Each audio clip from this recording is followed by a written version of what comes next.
Avropa Komissiyasının saytında dərc edilən məlumatda qeyd olunub ki, yollarda sürətin saatda 1 kilometr belə artması qəzalarda 3% artıma səbəb olur.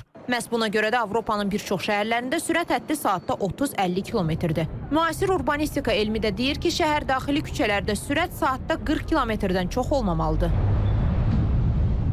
Londonun hətta elə küçələri var ki, orada 20 mil saatdır, bu da 32 kilometrə gəlir çıxır. Hollandiyanın özündə yenə də misal gətirmək istəyirəm. Amsterdamın elə küçələri var ki, hətta sürət 20 kilometr saatdır belə. Tıxacsız məsafələrdə sürəti qaldırıb, dərhal birdən-birə endirərək qəza şəraiti yaranmasının qarşısını alır. Daha da tıxacın genişlənməsinin belə deyə qarşısını alır. Mütəxəssislər düşünür ki, tıxacın qarşısını almaq üçün yalnız sürəti azaltmaqla kifayətlənmək olmaz.